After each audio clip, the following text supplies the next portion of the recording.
nyari mantu yang sholat, nyari suami yang sholat, nyari istri yang sholat.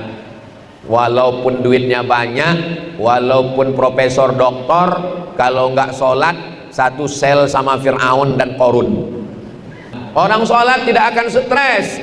Kenapa? Karena semua masalah hidupnya kecil, yang besar hanya Allah. Dia angkat kedua tangannya, Allahu Akbar. Orang sholat nggak gila pujian, dipuji-puji, nggak gila. Kenapa? Karena dia tahu dirinya rendah hina, yang dipuji cuman Allah. Subhana rabbiyal a'la wa bihamdi.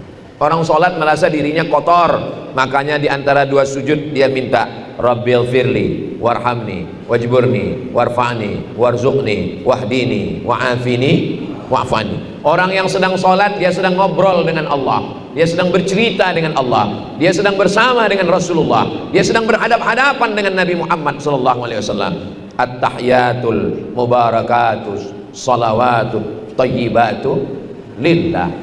Assalamu alaika ayyuhan nabiyyu wa rahmatullahi wa barakatuh. Wassalamu alaina wa ala ibadillahis salihin. Dia perbaiki lagi tasyahudnya. Asyhadu an la ilaha illallah wa asyhadu anna Muhammadan.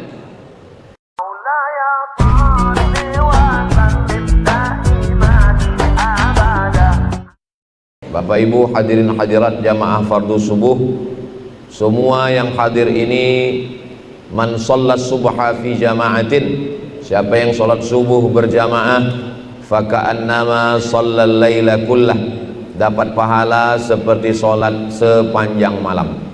Mudah-mudahan kita sampai anak cucu kita istiqomah sholat subuh berjamaah. Man shallat subha fi jama'atin, siapa yang sholat subuh berjamaah, summa qa'ada yadhkurullah, setelah itu dia duduk berzikir mengingat Allah, hatta tatlu'asy syams, sampai terbit matahari, summa yusalli rak'ataini, kemudian nanti sholat 2 rakaat. Jadi kita sholat subuh berjamaah, habis itu ngaji, habis itu sholat sunat 2 rakaat. Faka'annama kanat lahu ka'ajri hajjatin wa umrah, dia mendapatkan balasan pahala seperti haji dan umrah. Mudah-mudahan kita semua mendapatkan subuh ini pahala haji dan umrah. Hadisnya ada dalam kitab Sunan At-Tirmidzi. Status hadisnya hadis hasan. Hadis itu paling tinggi sahih, di bawah sahih hasan, di bawah hasan dhaif, di bawah dhaif maudhu. Hadis hasan tidak ada ikhtilaf antar ulama tentang boleh mengamalkannya. Diamalkan tiap hari bagus, diamalkan seminggu sekali bagus, diamalkan paling tidak ada waktu-waktu luang, hari libur, hari Sabtu, hari Ahad, sholat subuh berjamaah di masjid, yang biasanya langsung pulang. Kalau libur maka duduk di masjid sampai terbit matahari, ngaji dengan para ustadz, para guru, para buya. Setelah itu terbit matahari, di antara doa Nabi, Allahumma barik li ummati fi bukuriha, berikan berkah pada umatku pada waktu paginya. Siapa yang paling awal bangun pagi, dialah yang paling banyak dapat keberkahan.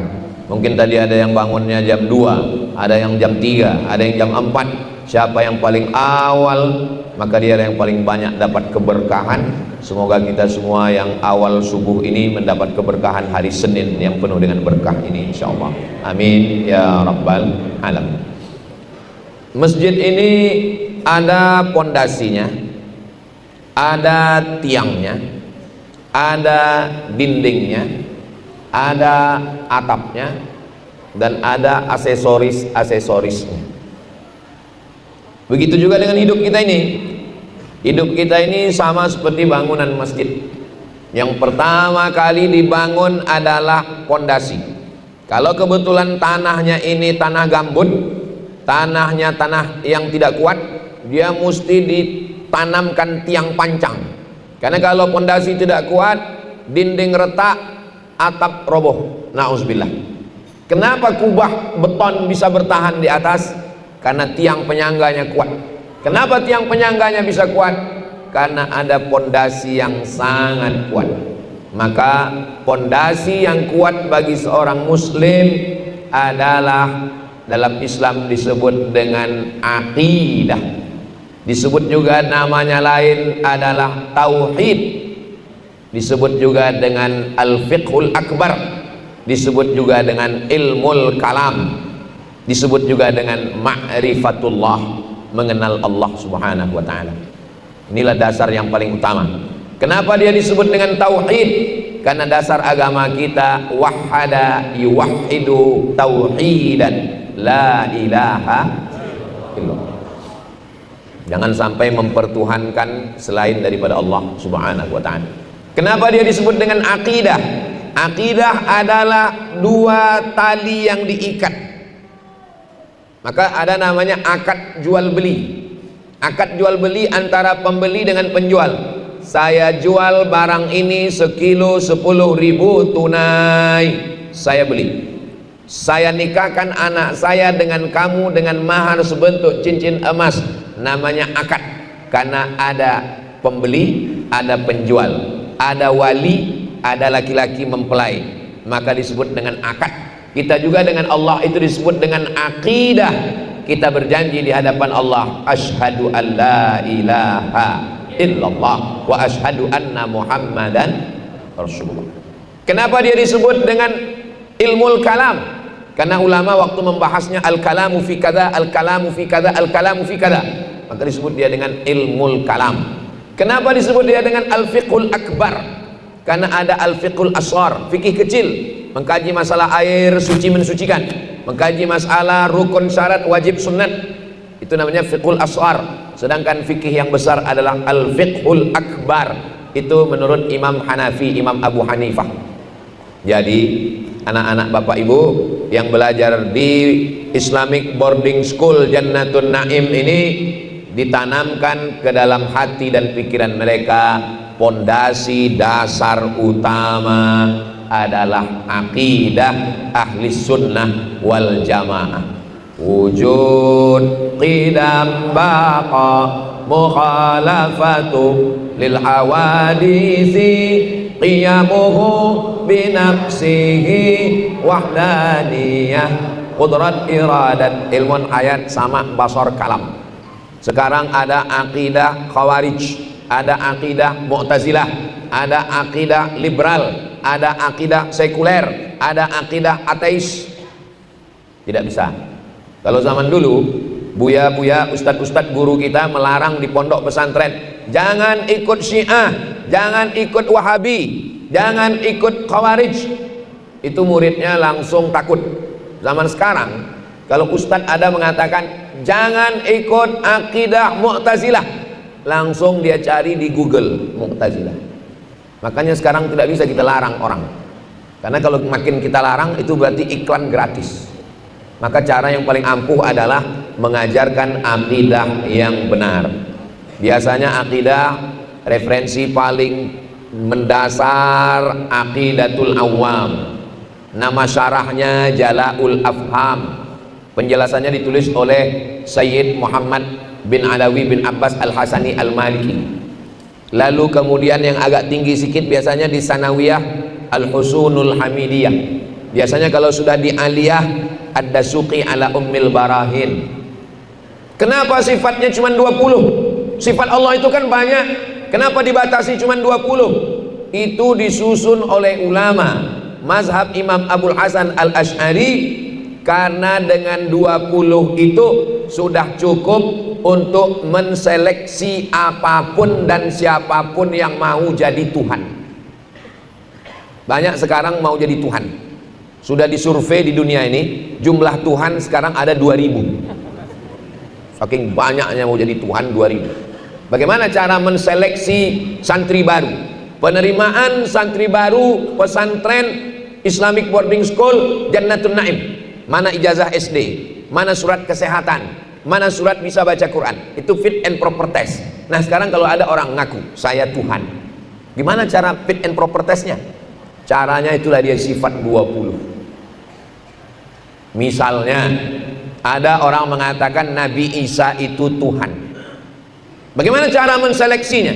Cara menseleksinya pakai sifat 20. Sifat yang pertama wujud, ada. Apakah Nabi Isa itu ada? Ada, berarti dia Tuhan. Wujud, pasal 1 lolos. Pasal yang kedua, qidam. Qidam artinya tidak ada awalnya. Apakah Nabi Isa itu ada awalnya? Ada.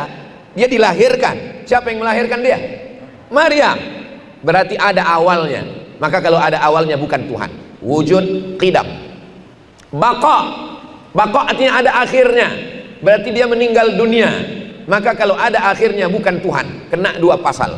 Qidam, baqa. Yang ketiga, mukhalafatuhu lil hawadis. Dia tidak sama dengan makhluk. Apakah Nabi Isa itu sama dengan makhluk? Sama. Nabi Isa makan, Nabi Isa minum, Nabi Isa berjalan. Berarti dia bukan Tuhan.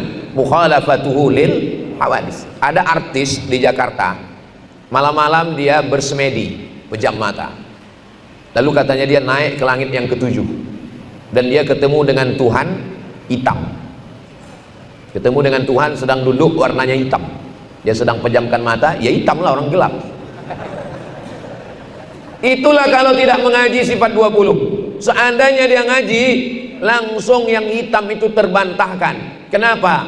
Mukhalafatuhu lil hawadis. Apapun yang menyerupai makhluk, maka dia bukan Tuhan. Ma khatara bi balik, apa yang terlintas di hati dan pikiranmu, fallahu laisa kadzalik. Maka Allah bukan seperti itu. Pejamkan mata, nampak hitam, nampak merah, nampak petak, nampak bulan, nampak kerucut, nampak lonjong, bukan Tuhan. Mana tahu nanti sedang berzikir, afdhalul dzikri fa'lam annahu la ilaha illallah, la ilaha illallah. Tiba-tiba datang berbisik, hai santri Jannatun Naim, akulah Tuhan. Langsung ngomong sama dia, diam kau setan. Kenapa? Karena tauhidnya benar. Kalau tauhidnya benar, dia bisa menseleksi apapun siapapun yang mengaku sebagai Tuhan. Maka ngaji yang benar. Insya Allah anak-anak bapak ibu semua yang belajar di Jannatun Naim ini, walaupun ijazahnya SMP, walaupun ijazahnya SMA, tapi insya Allah dia belajar tahfiz Quran, dia belajar akidah, dan akidahnya benar, sehingga nanti kalau dia kuliah, dia jadi tentara, dia jadi polisi, dia jadi hakim, dia jadi bupati, jadi gubernur Lampung. Jadi bunyi aminnya nggak yakin. Amin ya rabbal alamin. Insya Allah tauhidnya benar. Katanya kamu mau jadi gubernur ya? Iya. Mau daftar ke KPU? Betul. Mau menang tanpa modal? Mau. Nanti saya bawakan dukun. Dia tidak akan percaya, karena dia sudah diajarkan bahwa alam semesta diatur oleh Allah subhanahu wa ta'ala. Innama amruhu idza arada syai'an ayyakula lahu kun. Dia berusaha hanya menjemput takdirnya. Kalau memang sudah dituliskan Allah di Lauhil Mahfuz bahwa saya akan jadi gubernur, jadi bupati, jadi presiden, jadi. Adapun ikhtiar dan usaha itu menurut Ahlus Sunnah wal Jamaah adalah asbab, sebab. Ini kue ini untuk saya kan?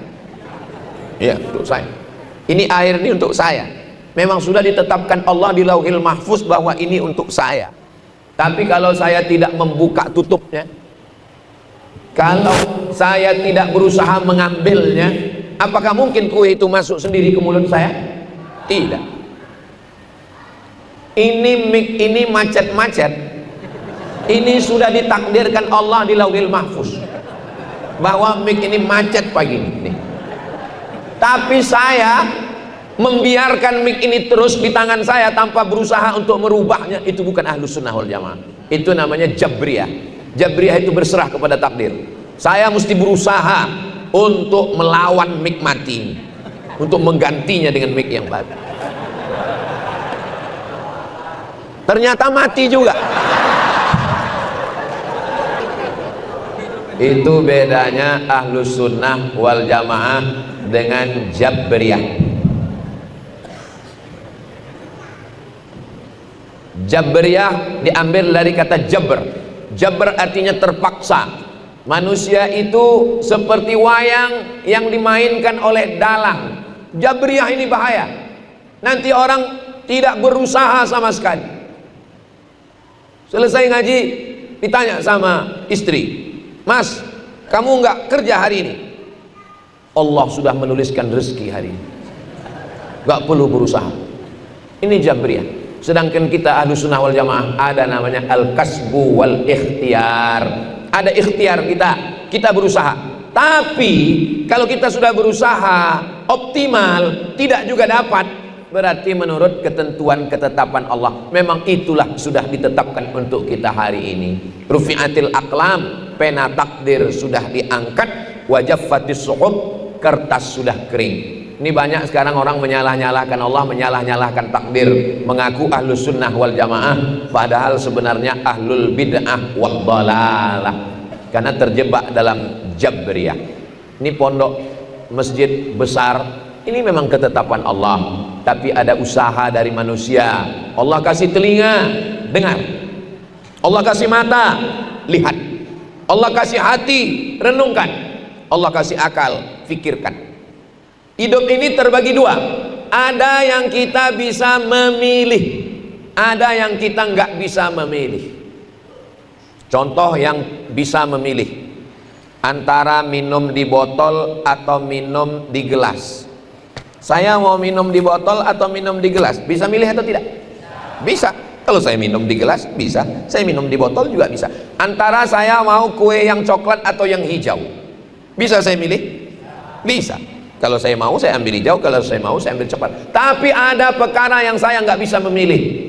Saya terlahir sebagai orang Melayu Sumatera, bisa memilih? Nggak bisa. Apakah bisa saya milih lalu saya komplain, kenapa saya tidak menjadi orang Belanda yang matanya biru, kulitnya putih, rambutnya pirang? Ini bukan pilihan. Maka kita tidak boleh mengejek orang karena sukunya. Gak boleh ngejek orang karena sukunya. Kenapa? Karena suku tidak bisa memilih. Suku adalah dipilihkan oleh Allah Subhanahu wa ta'ala. Mau belajar serius, naik kelas, malas-malasan, tidur-tiduran, tinggal kelas, itu pilihan atau keterpaksaan? Pilihan. Tidur di kelas, tidur, sholat pun tidur, sujud terakhir nggak bangun-bangun, tinggal kelas. Lalu kemudian Pak Dasril komplain, guru komplain, wali murid komplain, kenapa kamu tinggal kelas? Ini sudah ketetapan Allah. Dua kali kamu salah. Yang pertama, kamu malas. Yang kedua, kamu menyandarkan kemalasanmu kepada Allah Subhanahu wa ta'ala. Ini orang yang model berpikir begini sejak zaman Umar bin Khattab sudah ada. Zaman Umar bin Khattab ditangkap seorang laki-laki minum khamar. Ketika ditangkap ditanya, kenapa kamu minum khamar? Apa kata dia? Ini sudah takdir Allah. Kata Umar bin Khattab, ambil cambuk, hukum dia 2 kali lipat. Kenapa? Hukuman yang pertama karena minum khamar, hukuman yang kedua bicara takdir tanpa ilmu. Maka Syekh Muhammad Said Ramadan Al-Buti, ulama besar dari Al-Azhar, warga negara Suriah, meninggal syahid, terbunuh saat di masjid meledak. Beliau menulis kitab Al-Insan Bainal Musayyar wal Mukhayyar. Manusia itu ada saatnya dia bisa memilih dan ada saatnya dia tidak bisa memilih. Maka ketika kita tidak bisa memilih, kita serahkan semua kepada Allah. La haula wala quwata illa billah. Tapi ketika kita bisa memilih, siapa yang buat baik, alladzina amanu wa amilus salihati ulaika ashabul jannah walladzina kafaru wa kadzdzabu biayatina ulaika ashabun nar. Allah memberikan kita 2 jalan. Wa nafsin wa ma sawwaha fa alhamaha fujuraha wa taqwa. Ini subuh ini. Subuh ini pilihannya 2, tidur atau bangun ke masjid. Pilih. Kalau mau bangun, bangun. Kalau mau tidur, tidur. Maka kita usaha hidupkan jam waker, setel jam 4 bangun. Kalau bisa jamnya 2, 1 kanan 1 kiri. Enggak juga bangun, cari jam yang bisa nendang ninju nyepak. Itu usaha kita, ikhtiar kita. Kalau yang membangunkan anak-anak ini guru, nggak bangun. Bangun ya nak, bangun, nggak bangun juga. Dipanggil guru yang tegas, nggak juga bangun. Ada datang Haji Dasril, dipawakan 1 tentara kemana. Bangun, tidur, siap. Nah, itu maka anak-anak ini disiplin semuanya. Ini sekolah, boarding school, berasrama, pesantren, bahasa Arab, baca kitab, ngapal Quran, ijazah umum ada, agamanya mantap. Mudah-mudahan anak bapak ibu semua selamat dalam akidah ahli sunnah wal jamaah. Nggak bisa saya dalam ceramah 1 jam menjelaskan sifat 20. Kalau ada orang yang ngaku bisa menjelaskan sifat 20 dalam 1 jam, bahasa Arabnya mustahilun. Makanya ngaji. Aqidatul Awam, Jala'ul Afham, Al-Husunul Hamidiyah, Ad-Dasuqi ala Ummil Barahin. SMP 3 tahun, SMA 3 tahun. Selesai dari pondok ini cukup. Kalau mau melanjutkan ke Mesir silakan, mau melanjutkan ke Tarim, Hadramaut, Yaman silakan. Tapi kalau nggak mau sekolah lagi, saya mau bisnis, cukup. Saya rasa untuk belajar saya sudah cukup Pak Ustadz. Untuk berikutnya saya mau magang di Begadang 3, cukup. Ngapain sekolah lama-lama ngabisin duit? Yang nggak mau sekolah nggak usah sekolah. Makanya ada jamaah ngadu ke saya, Ustadz, anak saya ini nggak mau sekolah. Bapak udah tanya dia, saya udah tanya, saya bingung. Tolonglah Ustaz nasihati dia. Oke, besok habis sholat Jumat kita jumpa di Pekanbaru, di samping Masjid Namirah. Ada rumah makan yang orang paling takut makan di situ. Nama rumah makannya Bini Patamu. Soalnya orang khawatir kalau ditanya sedang di mana, dan di Patamu berarti ada yang kedua. Selesai makan saya tanya. Kalau mau nanya orang setelah makan, baru diang sesudah makan. Kalau nanya itu setelah makan. Lalu saya tanya, kamu sudah tamat SMA? Iya. Mau kemana? Nah, kan Pak Ustadz nggak tahu kan dia kemana. Lalu saya kasih dia pandangan, kalau kamu mau sekolah, saya yang akan bawakan daftar kemana. Kalau ke Mesir saya bawakan ke Mesir. Kalau kamu mau ke Malaysia saya bawakan ke IIU, International Islamic University. Tapi kalau nggak mau sekolah, mau kerja, kerja di mana? Kalau mau nikah, saya yang akan menikahkan. Mau nikah? Enggak Pak Ustadz. Terus mau kemana? Sebetulnya saya mau kuliah Pak Ustadz. Kenapa nggak ngomong? Komunikasi kami tertutup sama orang tua. Mau kuliah kemana? Saya mau ngambil teknik Pak Ustadz. Oke, kalau gitu daftar. Teknik di mana? Saya mau ngambil politeknik. Daftar, masuk kuliah. Nah, jadi begitu juga dengan anak-anakku sekalian. Tentukan arah ke depan. Kita sudah diajarkan. Ini pondasi utama. Setelah pondasinya kuat, dicor, pakai besi, pakai batu gunung, sudah kokoh, barulah berdiri tiang. Nanti insya Allah panjang umur sehat badan kita bisa ke Masjid Nabawi. Di Masjid Nabawi ada mihrab tempat Nabi jadi imam. Di sebelah kirinya ada tiang. Di tiang itu ada tulisan As-salatu imaduddin. Salat adalah tiang agama. Nyari mantu yang sholat, nyari suami yang sholat, nyari istri yang sholat. Walaupun duitnya banyak, walaupun profesor doktor, kalau nggak sholat satu sel sama Fir'aun dan Qorun. Maka di sini anak-anak sholat subuh, zuhur, asar, maghrib, isya, tahajud, witir, qobliyah, ba'diyah. Masjidnya cantik, bagus, pakai AC, kipas angin. Maka jangan sampai anak dikirim jauh ke Bandung, Bogor, Surabaya, Medan, tapi anak tidak sholat. Maka dibiasakan dari kecil terlonjak-lonjak, sudah besar terbawa-bawa, sudah tua terubah tidak. Begitu kata pepatah orang Melayu. Dari kecil terlonjak-lonjak, dibawa dia ke masjid, dibawa tangannya ditenteng, dibawa, dibangunkan sholat subuh. Tidak ada orang tua yang sanggup membangunkan anak dari mulai tahajud malam sampai isya, nggak ada. Sekarang orang tua sibuk mencari makan. Maka cara yang paling bagus adalah titipkan anak-anak kita ke ustadz, ke guru yang sudah mengajar mendidik. Insya Allah sholatnya tidak akan tinggal. Selama di sini anak bapak ibu sholatnya tidak akan tinggal, malah bapaknya yang tinggal sholatnya Pak Ustaz. Ketika sholat kita sedang menyerahkan semuanya kepada Allah. Inna sholati wa nusuki wa mahyaya wa mamati lillah. Orang sholat tidak akan stres. Kenapa? Karena semua masalah hidupnya kecil, yang besar hanya Allah. Diangkat kedua tangannya, Allahu Akbar. Orang sholat nggak gila pujian, dipuji-puji, nggak gila. Kenapa? Karena dia tahu dirinya rendah hina. Yang dipuji cuman Allah. Subhana rabbiyal a'la wa bihamdi. Orang sholat merasa dirinya kotor, makanya di antara dua sujud dia minta Rabbil firli warhamni wajburni warfa'ni warzuqni wahdini wa'afini wa'fani. Orang yang sedang sholat, dia sedang ngobrol dengan Allah, dia sedang bercerita dengan Allah, dia sedang bersama dengan Rasulullah, dia sedang berhadap-hadapan dengan Nabi Muhammad SAW. At-tahiyatul mubarakatus salawatut tayyibatu lillah. Assalamu alaika ayyuhan nabiyyu wa rahmatullahi wa barakatuh. Wassalamu alaina wa ala ibadillahis salihin. Dia perbaiki lagi tasyahudnya. Asyhadu an la ilaha illallah wa asyhadu anna muhammadan. Kenapa orang sholat tidak khusyuk? Kenapa pikiran kesana kemari jalan-jalan? Karena pikiran tidak dihadirkan. Hudurul qalbi, menghadirkan pikiran dari mulai menyambut azan, Allahu Akbar, Allahu Akbar, mulai pikiran dihadirkan, Allahu Akbar, Allahu Akbar. Makanya ketika azan jangan ngobrol, ketika azan jangan scroll. Ketika azan matikan handphone.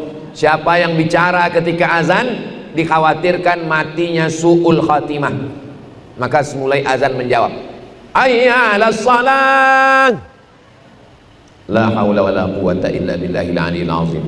Tutup dengan doa wasilah, Allahumma rabb hadhihi ad-da'wati tammah was-salatil qa'imah ati sayyidina Muhammadanil wasilata wal fadilah wasyarafa wad darajatal 'aliyata ar-rafi'ah wa ba'athu Allahumma maqaman mahmudan alladzi wa'adta innaka la tukhliful mi'ad. Ketika berwudu, saat air diambil membersihkan mulut, bersih dosa-dosa mulut. Saat air dimasukkan ke hidung, bersih dosa-dosa hidung, keluar setan-setan. Saat air membasuh muka, bersih kelopak mata. Ketika air membasuh tangan, bersih dosa-dosa tangan. Ketika air mengusap kepala, bersih dosa-dosa otak, lintasan-lintasan pikiran. Ketika air menyapu telinga, keluar dosa-dosa dari lubang telinga. Ketika air disiramkan ke kaki, keluar dosa-dosa dari celah-celah kuku-kuku kaki. Setelah itu dia minta kepada Allah, asyhadu an la ilaha illallah la syarikalah wa asyhadu anna sayyidana Muhammadan abduhu wa rasuluh. Allahumma ja'alni minat tawwabin waj'alni minal mutatahhirin waj'alni min ibadikas. Begitulah kita diajarkan dalam sholat. Kata Syekh Ali Jum'ah, salah satu sebab kenapa sholat tidak khusyuk karena tidak diatur nafas. Makanya dalam membaca Quran gak boleh nyambung nafas, ada waqaf wal ibtida. Jadi Fatihah itu 7 nafas. Bismillahirrahmanirrahim, alhamdulillahi rabbil alamin, arrahmanirrahim, maliki yaumiddin. Saya Pak Ustadz bisa Fatihah 1 nafas, bagus. Bismillahirrahmanirrahim, alhamdulillahi rabbil alamin, arrahmanirrahim, maliki yaumiddin, iyyaka na'budu wa iyyaka nasta'in, ihdinas siratal mustaqim, siratal ladzina an'amta 'alaihim ghairil maghdubi 'alaihim waladdallin, amin. Ayatnya mau dipotong-potong bisa, yang penting dibaca mulut bergerak. Datang sahabat Nabi namanya Khabbab, wahai, apakah Nabi itu ketika sholat membaca atau tidak?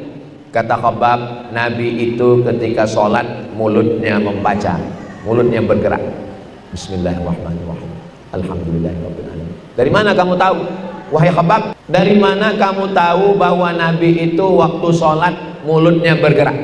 Kata Khabbab menjawab, bittirabi lihyati, karena saya melihat jenggotnya bergoyang. Kenapa jenggotnya bergoyang? Karena rahangnya bergerak. Kalau rahang bergerak, jenggot bergoyang, itu berarti dibaca. Jadi salah satunya kata Syekh Ali Jum'ah, bukan kata saya, mulut bergerak, mulut membaca, nafas diatur. Kalau dari mulai azan pikiran kemana-mana, mulut tidak bergerak, nafas tidak diatur, dan tidak kedengaran apa yang dibaca. Walaupun zuhur dan asar, paling tidak kita sendiri mendengar bacaan kita, namanya hamsah. Allahu Akbar kabira, walhamdulillahi katsira. Telinga mendengar. Berarti waktu sudah habis. Itu namanya syuruq. Waktu matahari terbit namanya syuruq. Ini matahari. Matahari itu bulat kan? Jadi waktu matahari terbit, syuruk. Ketika sedang syuruk ini datang setan menghampiri. Waktu matahari terbit, datang setan menghampiri. Ini sedang matahari terbit, datang setan menghampiri. Maka namanya matahari terbit ini, nama waktunya qarnai syaitan, dua tanduk setan. Ini dua tanduk setan. Jadi kalau ada orang yang bilang ke kamu, hai bro, itu maksudnya hai setan. Namanya qarnai syaitan. Tidak boleh sholat ketika matahari terbit, tidak boleh sholat ketika matahari tergelincir, tidak boleh sholat ketika matahari tenggelam, karena ketiga waktu itu adalah saat matahari dihampiri oleh setan. Nama waktunya qarnai syaitan. Lewatkan berapa lama? Qaida ram'in, ketika matahari setinggi tombak. Jadi kalau ini tombak, ini matahari terbit, lewatkan setinggi tombak. Ini matahari naik setinggi tombak, baru boleh sholat. Setelah diukur menurut ilmu astronomi, setinggi tombak itu 12 menit. Jadi kalau matahari terbit jam 6.12 kita sudah bisa sholat, namanya sholat sunat isyraq. Apa bedanya dengan duha? Kalau sholatnya di rumah, mau berangkat ke kantor jam 6.30, namanya duha. Usolli sunnatad duha rakaataini lillahi ta'ala. Jangan sholat di kantor, kerja di kantor camat, melayani orang ngurus KTP, ngurus orang wajib, melayani masyarakat wajib. Sholat duha sunnat. Gara-gara sholat duha orang ngantri 1 jam, duitnya haram, makan gaji, makan pajak, makan duit negara, makan duit rakyat, tapi menyia-nyiakan masyarakat. Tolong kirimkan videonya ke pegawai kantor camat. Sholat sunat di rumah, habis sholat duha baru berangkat kerja. Bismillahi tawakkaltu 'alallah, la haula wala quwata illa billah. Tapi kalau cukup 3 syarat. Sholat subuhnya di masjid, habis sholat subuh zikir atau dengar ceramah. Pas jam 6.12, ini jamnya bisa berubah, bisa jam 6.12, bisa jam 6.30, tergantung bunyinya berapa. Pas bunyi terbit matahari, pas bunyi terbit matahari, pas bunyi terbit matahari. Lalu orang narik kesimpulan matahari terbit karena bunyi. Orang selalu mengambil kesimpulan yang salah. Ketika bunyi terbit matahari, bunyi terbit matahari. Disangka orang kalau sudah bunyi terbit matahari, sampai suatu hari enggak bunyi, matahari tetap terbit. Kenapa? Karena matahari terbit enggak nunggu dia bunyi. Ini malah mati karena habis baterai. Saya usaha, saya dapat duit. Saya dapat usaha, saya dapat duit. Saya tanam sawit, saya dapat duit. Saya ternak, saya dapat. Disangkanya karena usahanya itulah dia dapat. Tidak. Kalau Allah mau, tidak ada pun dapat. Tapi jangan bersandar kepada hukum alam, karena bisa Allah keluar menyebabkan manusia ini mendapat sesuatu di luar hukum alam. Hukum alamnya api itu panas, tapi kalau Allah keluarkan dari hukum alam, ya narukuni bardan wasalaman ala Ibrahim. Doa yang selalu dibaca orang mau pergi ke Makkah. Alhamdulillah Pak Ustadz, saya selama di Makkah itu nggak pernah terasa panas gara-gara doa yang Ustadz kasih, ya narukuni bardan wasalaman ala Ibrahim. Pas ditanya kawannya yang satu hotel, pantasan nggak pernah panas, nggak pernah ke masjid, di hotel terus. Saudara yang dimuliakan Allah Subhanahu Wa Taala, jangan tinggalkan sholat. Dunia ini nggak sampai kemana. Berangkat sebelum azan subuh, karena takut macet di jalan. Sampai kantor, sholat subuh melayang. Zuhur meeting, rapat, visi, misi, zuhur melayang. Sampai akhirnya sholat zuhur jam 3. Masuk ke masjid mau sholat zuhur, kata orang, Pak, azan asar belum azan, ini zuhur. Wudhu zuhur nyambung ke asar. Yang lebih parah lagi, zuhur melayang, asar melayang. Keluar dari kantor jam 5, berangkat macet maghrib pun melayang. Sampai di rumah isya, udah nggak lagi mampu, tidur berhari-hari, berminggu-minggu, berbulan-bulan, akhirnya mati dalam keadaan tidak sholat. Masalakakum fi saqar, kenapa kamu masuk neraka saqar? Ada satu neraka khusus namanya saqar. Apa jawab mereka? Lam naku minal musallin, karena kami tidak sholat. Maka betulkan, Ini adalah tiang-tiangnya. Nggak ada gunanya masjid ini kalau tidak ada tiang. Tapi tolong masjid ini diramaikan, dan insya Allah masjid ini ramai karena banyak santri. Saya khawatir kalau masjid banyak tiang, di beberapa masjid kalau nggak ada santri lebih banyak tiang daripada orang. Tapi insya Allah masjid ini dijaga Allah Subhanahu Wa Taala, santri akan terus berdatangan insya Allah. Pondasinya sudah, tiangnya sudah, lalu dindingnya mana? As-siyamu junnah. Puasa itu adalah tameng. Angin puting beliung dari samping nggak akan masuk. Kenapa? Karena ada tameng. As-siyamu junnah. Puasa itu tamengnya. Maka ketika ada orang yang belum menikah karena belum mampu, kata Nabi, man istata'a minkumul ba'ah falyatazawwaj. Siapa di antara kamu yang sudah mampu untuk menikah, falyatazawwaj, menikahlah. Faman lam yastati', siapa yang tidak sanggup menikah, ini obatnya, ini tamengnya, fa'alaihi bisawm, banyak-banyak puasa, karena puasa itu melindungi dia. Anak-anakku sekalian, nanti kalian tamat pondok dapat beasiswa ke Amerika, amin, dapat beasiswa ke Kanada, McGill University, amin. Di sana banyak orang pakai baju belum selesai dijahit. Bagaimana cara tamengnya? Tamengnya adalah puasa.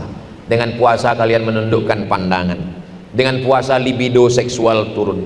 Dengan puasa hati kalian tunduk. Dengan puasa kalian takut kepada Allah. Makanya ujung daripada ayat puasa itu, ya ayyuhalladzina amanu kutiba alaikumus shiyamu kama kutiba alal ladzina min qablikum la'allakum tattaqun. Makanya puasa, tameng. Ibu-ibu kalau sudah puasa, mulutnya insya Allah tertutup tameng, tidak lagi membicarakan aib orang lain. Bu, kabarnya anak si anu, suami si anu, tetangga si anu, si anu. Saya sedang puasa. Nanti kita lanjutkan habis buka puasa. Kenapa? Karena sedang puasa itu dia ada tamengnya. Junnah artinya perisai. Orang kalau perang dia mesti pakai perisai. Perisai yang diletakkan di tangan supaya jangan sampai kena tombak, supaya jangan sampai kena jantungnya. Orang kalau perang dia pakai hirbah. Orang kalau perang dia pakai baju besi supaya jantungnya jangan sampai kena tombak. Karena kalau jantung sudah kena tombak mati. Kalau luka di telinga hilang, telinga masih hidup. Tapi kalau sudah jantung kena tombak, maka tidak ada yang bisa menolong kecuali Allah Subhanahu Wa Taala. Jadi perisainya adalah puasa. Bulan Syawal puasa 6 hari. Bulan Zulqa'dah, Zulhijjah, Muharram puasa bulan haram. Bulan Safar 13, 14, 15. Sanggup lebih banyak Senin, Kamis, Senin, Kamis, Senin, Kamis, Senin, Kamis.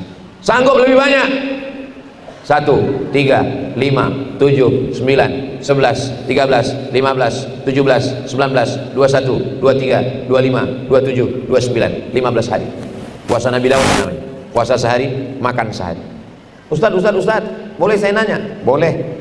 Kalau suami saya itu sholat sehari, nggak sholat sehari, itu nggak ada hubungan sama Nabi Daud. Nabi Daud sholatnya malam, tahajud, sebelum syariat Nabi Muhammad SAW. Sedangkan puasanya Sayyidatuna Aisyah puasa dahar, puasa sepanjang tahun setelah Nabi meninggal.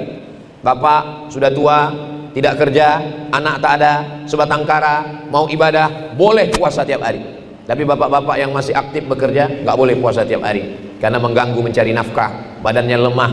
Ibu hidup sendiri, anak tak ada. Sayyidatuna Aisyah, suami meninggal, anak tak ada, dia puasa dahar, puasa sepanjang hari. Karena dengan puasa itu adalah sebagai junnah.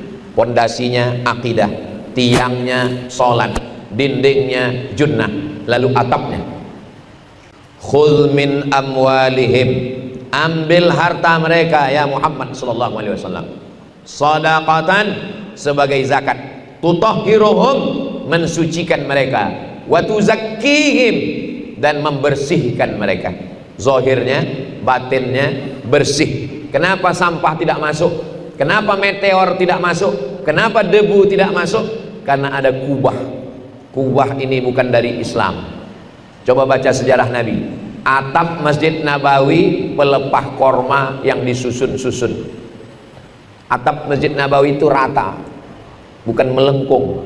Bangunan melengkung ini datang dari Romawi. Karena orang Romawi menyusun batu-batu melengkung. Apa guna bangunan melengkung? Supaya nggak ada tiang di tengah. Bagus. Makanya masjid pakai melengkung supaya nggak ada tiang di tengah, sok tidak putus. Begitulah Islam mengambil peradaban barat.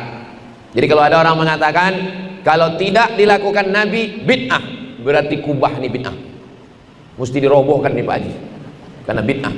Islam mengambil peradaban dari manapun selama dia baik. Ini kubah dari Bizantium.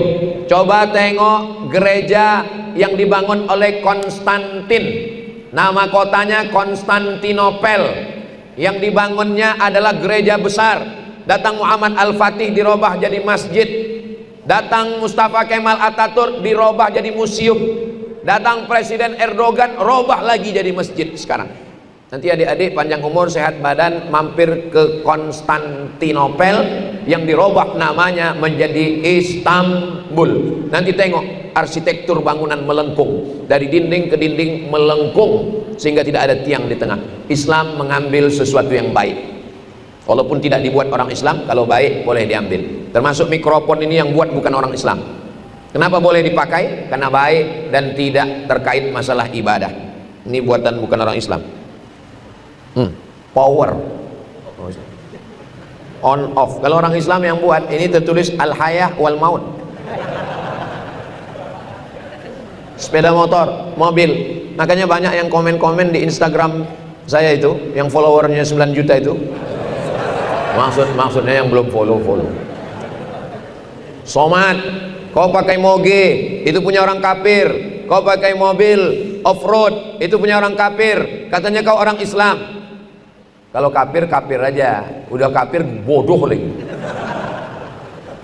Orang Islam itu tidak dilarang menggunakan produk non muslim karena tidak terkait dengan ibadah. Wala ana abidum ma'abattum wala antum abiduna ma'abud lakum dinukum. Lantainya, pondasinya, akidahnya sudah, tiangnya sudah, dindingnya sudah, atapnya sudah. Sempurnakah bangunan? Belum. Apalagi tuh? Berarti matahari 2 kali terbit. Yang pertama tadi syuruk, terbit matahari. Yang kedua itu sudah habis 2 waktu tanduk setan, sudah boleh melaksanakan sholat sunat isyraq. Inilah jam yang bagus. Mana jamnya Pak Haji?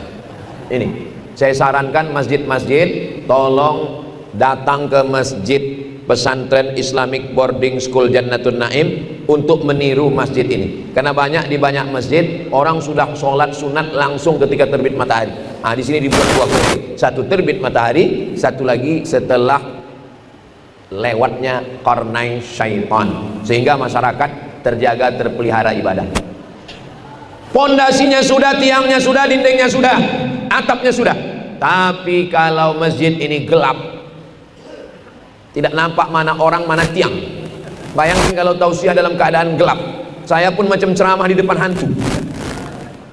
Maka Nabi berdoa, Allahumma ja'al fi qalbi nura wa fi sam'i nura wa fi basari nura wa an yamini nura wa an yasari nura wa min amami nura wa min khalfi nura wa min fawqi nura wa min tahti nura waj'al li nura. Dalam riwayat lain waj'alni nura. Cahaya yang terang itu adalah zikir. Orang yang zikirnya kuat, terang cahayanya. Orang yang zikirnya slow, 5 watt. Orang yang tak berzikir sama sekali, gelap, padam, mati. Orang mati bukan orang yang dalam kubur. Orang mati bukan orang yang sakit. Orang yang mati, orang yang tidak berzikir. Ibu kalau punya suami nggak berzikir, berarti selama ini ibu tidur sama zombie. Bapak kalau punya istri nggak berzikir, berarti selama ini bapak satu rumah sama mak lampir.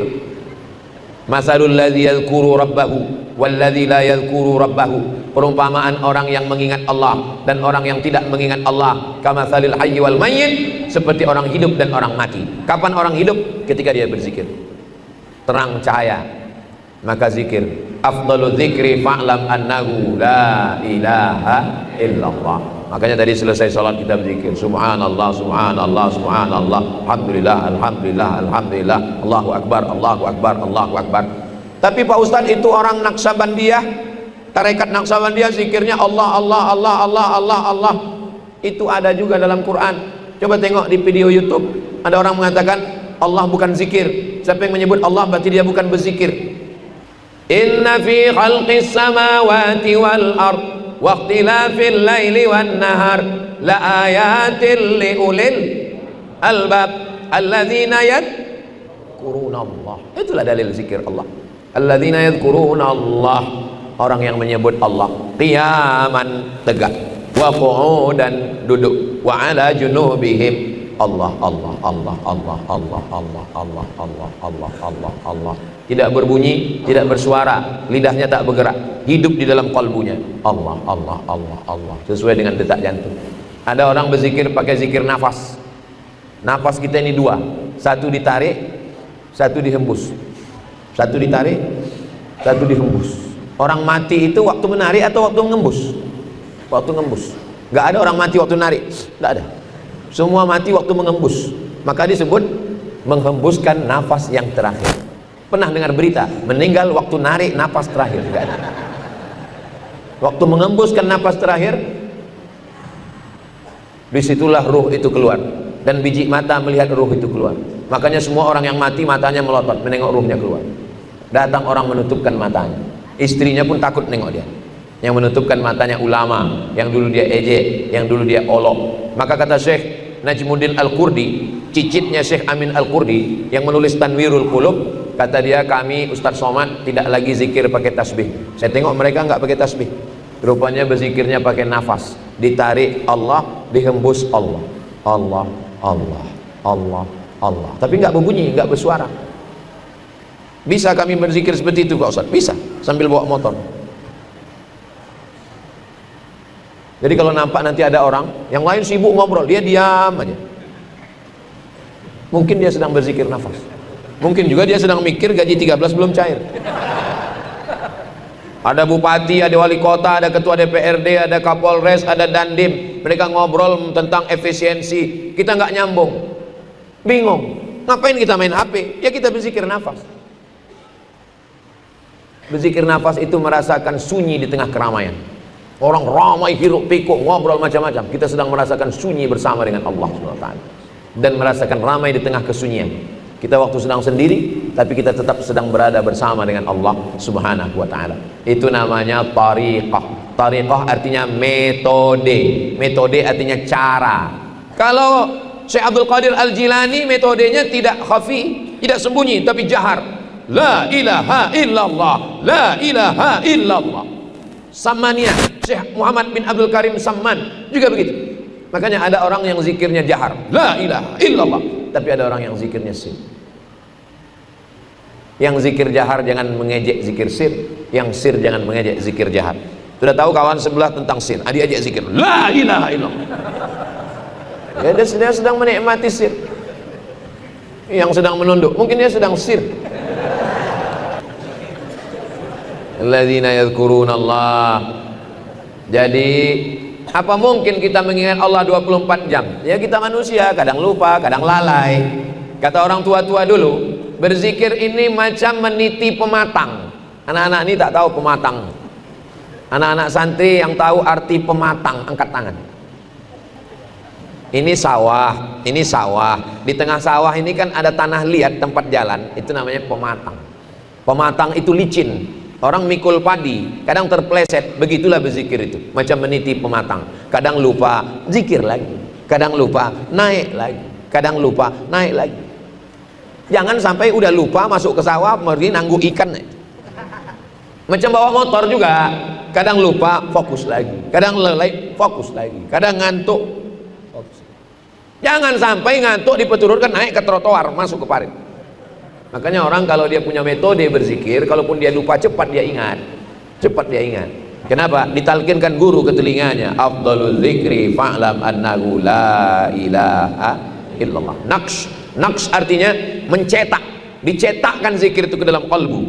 Azab bukan sakit, azab bukan miskin. Azab adalah ketika hati lalai. Makanya azab yang pertama, anak-anak santri hafal semua ayatnya. Khatamallahu ala qulubi. Hati kena kunci, nggak bisa berzikir. Kalau sudah hati lupa, wa ala sam'ihim wa ala absarihim. hati terkunci, telinga tersumbat, mata tertutup, azab. Summum bukmun umyun, peka, tuli, bisu, buta. La yaqilun, nggak bisa berpikir. La yafqahun, nggak paham.